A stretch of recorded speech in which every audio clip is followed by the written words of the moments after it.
So I'm 45 years old, and finally at this point I've decided it's time that I learn how to write.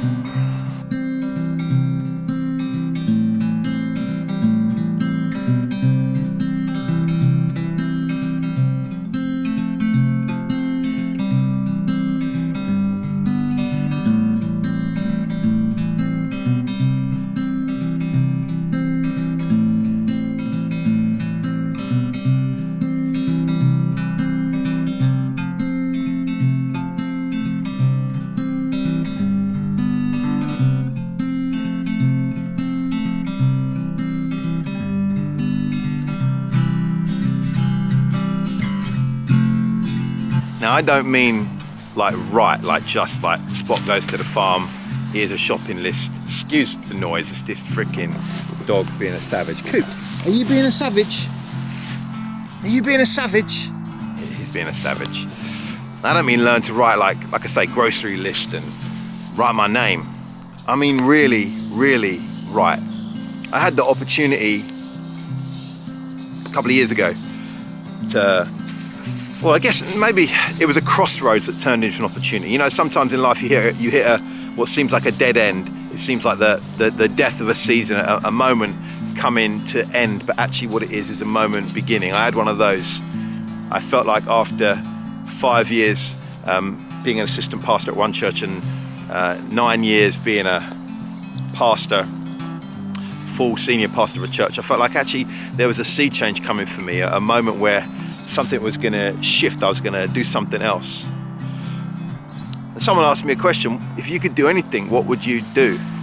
And I remember saying two things. I said I would write books and I'd reach men. And what I mean by that reach men thing is I'm very interested in helping men. When I was a pastor, I helped lots of men in what churches call men's ministries, just helping men work through their stuff, mental health, physical stuff, life decisions, parenting, wisdom for life, all that sort of stuff. So that's what I said I wanted to do. I was like, you know, if I could do anything, I would do writing. I'd write books and I'd reach men. And that's what I've been trying to do now. So that's why I say I'm 45 and I'm only now learning how to write. Because I know how to write, but it's another thing altogether, writing something that someone would want to read. It's one thing altogether, like another thing altogether, to learn how to coax someone into a story with characters and plot. And I guess that's maybe the fiction side, but I'm also learning how to write books about life, about how to cope with the war of life, the trouble of life, but also the goodness of life.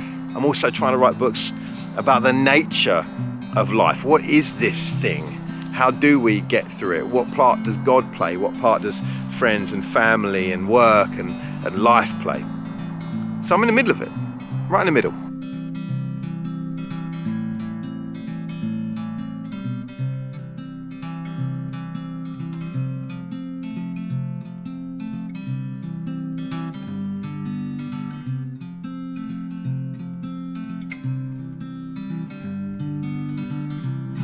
But it's a journey, and I'm learning. There's a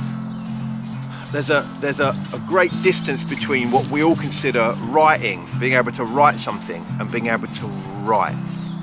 Every one of us, especially nowadays with our phones, we're used to text-based communications. We're used to using words and getting certain things across, information. But real writing isn't purely information. It's not a shopping list. It's not a schematic. It is something else. Real writing is about learning how to invite someone into your imagination. Right now, I have a couple of projects. My main project is a book called Become.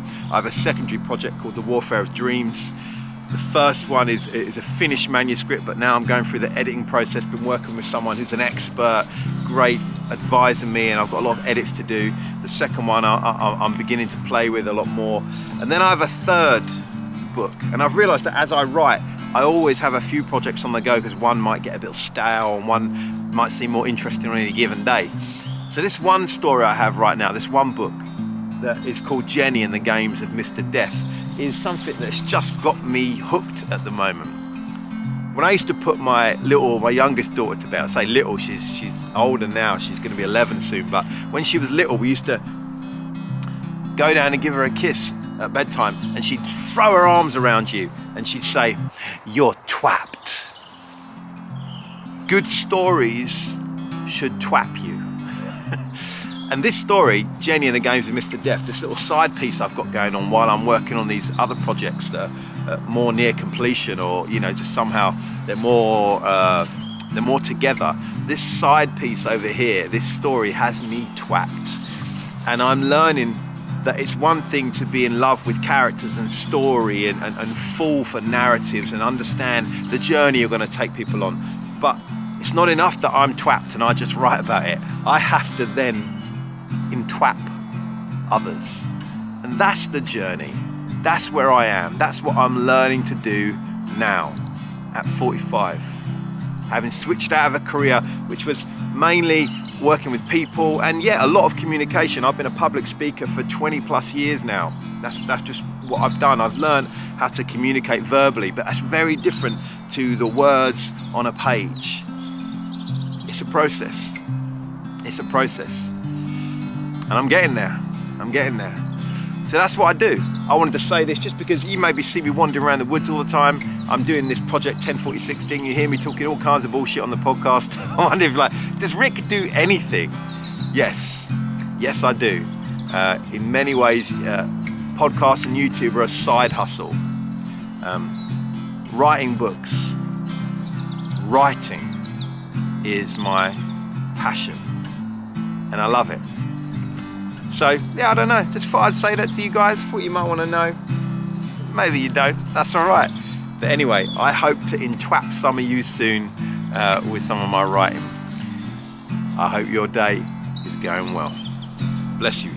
I'm gonna finish my cigar and drink my tea. That's good.